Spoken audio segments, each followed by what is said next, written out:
David, what I realized while watching your video, I was listening to your video at the gym, and so all I heard were the voices, and it dawned on me that Pierre Poilievre, if I'm saying his name right, he is the Canadian Ted Poilievre, Cruz. but it doesn't really matter. Oh, Poilievre. I don't care. He's the Canadian I don't Ted think, Cruz. I honestly don't think Mike cares that much either. He just wanted to say that he was working out at the gym. And Ted Cruz is the Canadian Ted Cruz. So yeah, that's right. Yeah, Ted Cruz is a Canadian Ted Cruz. But no, he's that's true.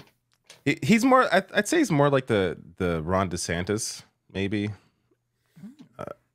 But I don't know. Yeah, I'd agree. He's him. He's just he's an annoying little dweeb. Just think of Milhouse. He's a fascist Milhouse, Mike. That's every time you hear him. Yes, he's fascist Milhouse. He's fascist Milhouse. Yeah. That's who he is. Yeah. Yeah, I just get like nerdy vibes. Yeah, like so fake, disingenuous, like that thumb pointing type of politician. So let me play a clip of him, because I want you guys to tell me whether or not you believe that he thinks what he is saying here, or if this is just a figure of speech. So I'm gonna play this video. Let me bring this up. While David's doing this, just for anyone who doesn't know about this guy, he's the leader of the Conservative Party of Canada. He's most likely going to be the Prime Minister of Canada. Any moment that an election is called, all the polls show that he's leading it. He sucks on so many levels. And these are kind of more the laughing at him clips than the horrifying racist clips that he's got. Like the guy's like, he's spoken at conferences held by residential school denialists. He hasn't disavowed extremist white supremacist groups like Diagolon, up until the point that one of the leaders of Diagolon actually like made jokes about sexually assaulting his wife. Then he suddenly denounced them. Like he's got like a monstrous rap sheet of shit. He sucks. And that's on top of the fact that of course he pretends he's like a working class hero. Meanwhile, his entire career has been spent propping up massive corporations, voted against gay marriage, voted against cannabis legalization, voted for restrictions on abortion. Like he also criticizes career politicians like Justin Trudeau. His only career ever has been in Parliament. He's been since his early 20s. It's the only job he ever had. He's so phony. But and he's doing the anti-LGBTQ plus stuff now. Oh, like, yeah. Exactly. Oh, really? Just like, 6 months behind the US, but same talking points, exact same shit. Like, and his supporters, you can tell they're stupid because look at how they spell paychecks. It's wrong. Dumb Canadians. All right, so listen to this. The electrician who captures lightning from the sky, runs it through a copper wire to illuminate this room and light up the world is not ordinary. He is extraordinary. The electrician that captures the electricity from the sky and runs it through a copper wire to light up this room, he is extraordinary. The electrician who captures lightning, runs it through a copper wire to light up your home, tames the most fierce force in nature to make us all comfortable and happy and illuminate this room. He is not ordinary. He is extraordinary. The electrician who's able to capture light Oh my God. through copper wire. I love that it's got to be in French too. En français. He is not ordinary. He is extraordinary. Even in French. Okay. One time I could see, he's just, being hyperbolic, whatever. 4 times describing the steps and how he thinks electricity is generated. It's sorcery. Does he really think this is how we have electricity? They capture lightning from the sky? Like, wow. Everyone knows it's a mage who powers it with magic. Of course, exactly. Thank you. Yes. He's so stupid. But this is just like, this is the ridiculous, again, as Lance said, this is like the ridiculous part of him. But this guy is not a good person. No, it's really unfortunate. I'm sad. All polling points towards him. That's like, I wish I had. He's such a Stephen Harper type too. Like same type of like dweeb, establishment type. Oh yeah, that makes sense. He was the housing minister under him, didn't do shit for housing, and now he's trying to claim that he's the one to solve housing. Like, you were in that position, jackass. You didn't do anything. It's unbelievable. So sad. Canada, I mean, come on. Why would you copy us when we're doing everything wrong? Don't do the opposite of what we do. Jesus. I don't want to flee to some hellhole that's fascistic.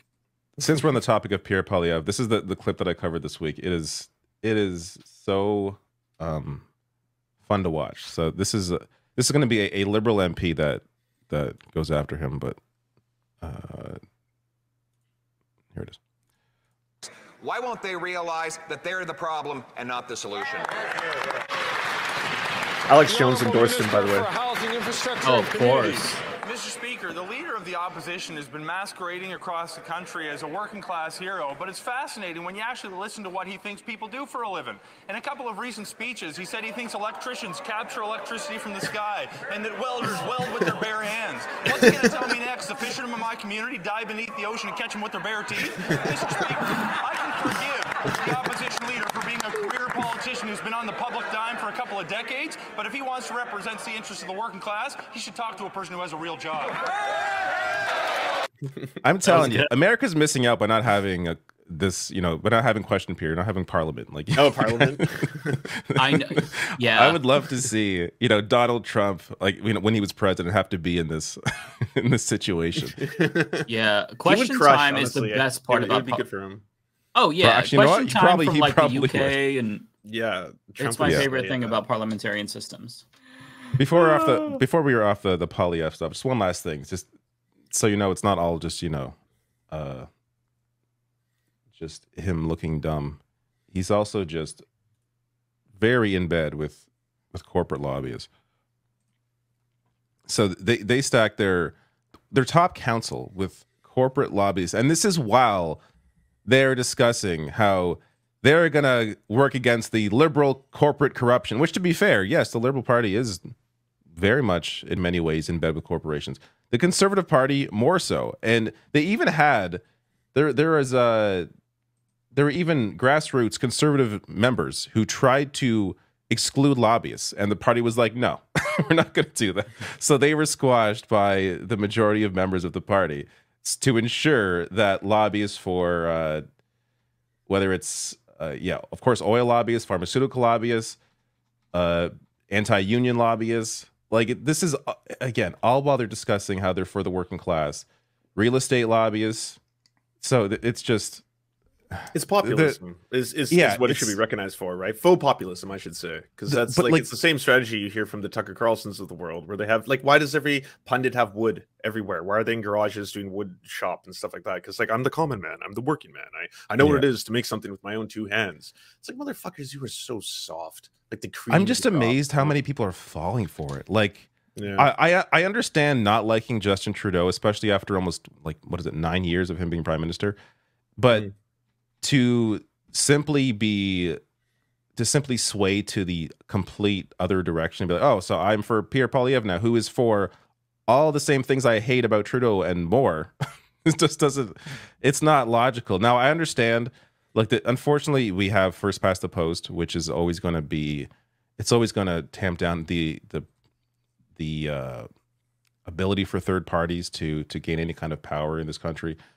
But just, people need to be aware of, like, who Pierre Poilievre is, and the fact that the Conservative Party, if election were held today, which thankfully it's not, but he would likely form a majority government.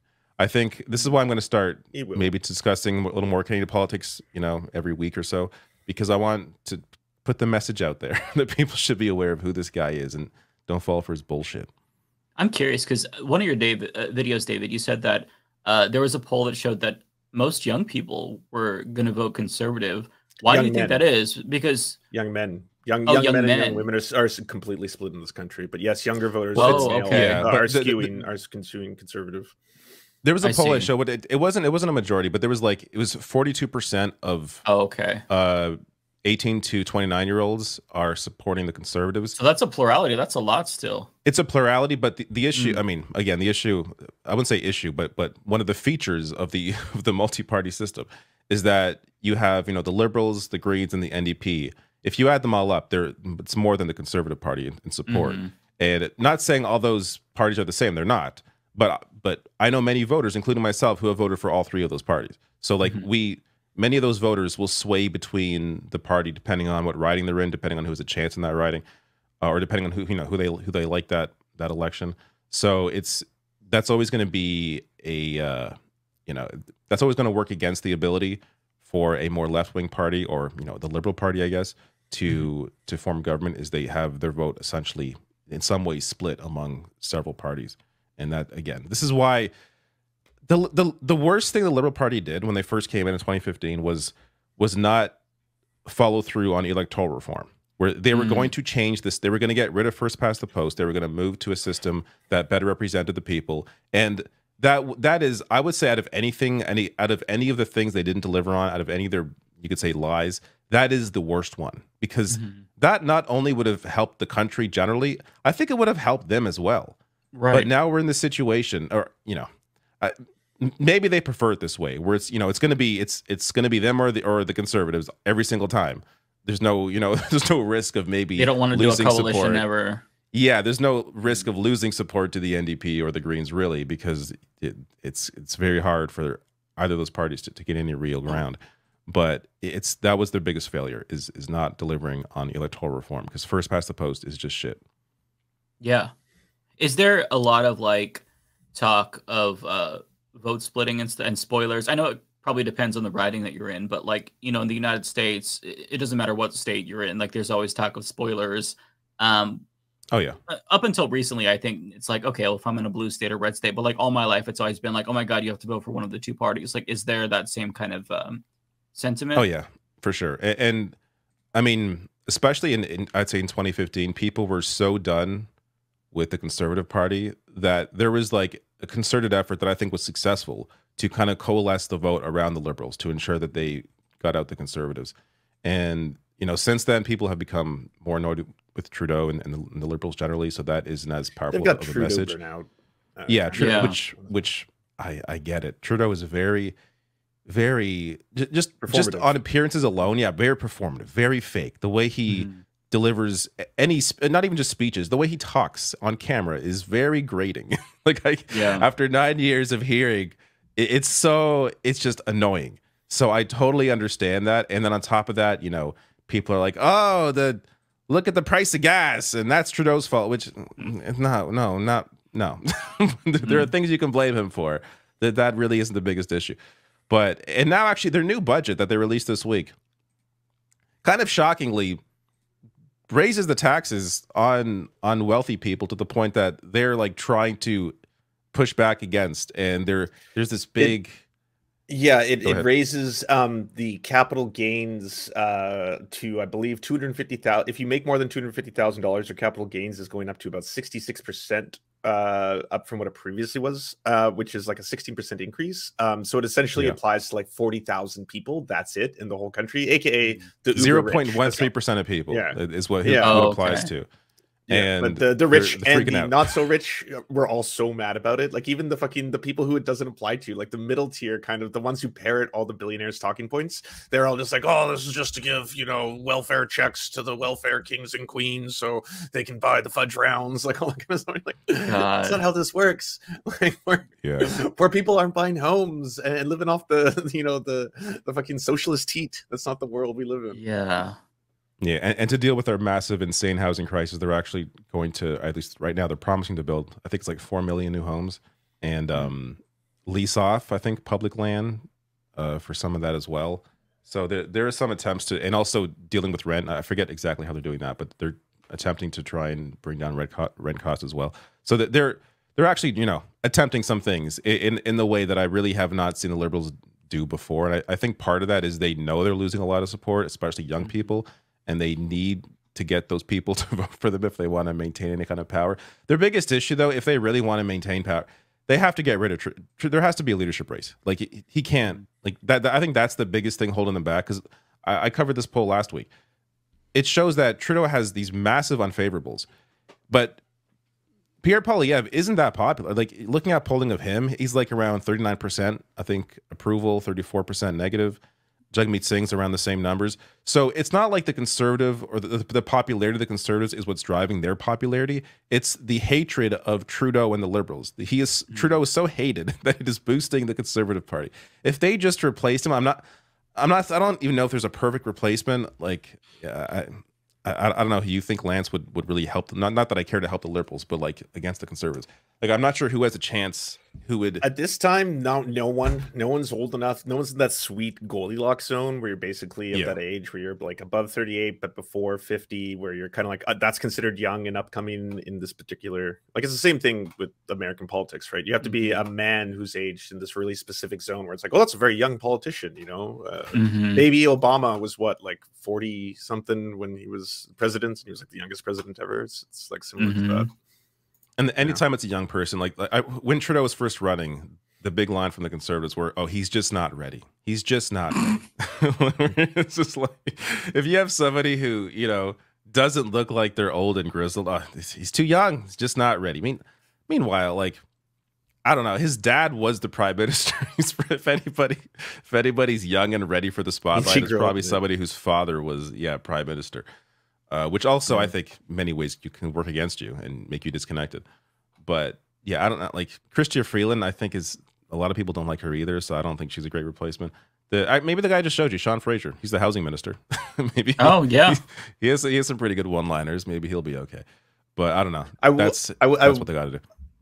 I'll just add this though, because I know obviously I'm sure a lot of the American viewers are tired of us talking about Canada. Although we do talk about America, it's fascinating. 90% of the time. I'll say. I enjoy talking about it. That's like, I don't care. I don't care about any of you Canucks. The thing I will say this is hockey and Bret the Hitman Hart. All right. Anything else? Hockey. That's right.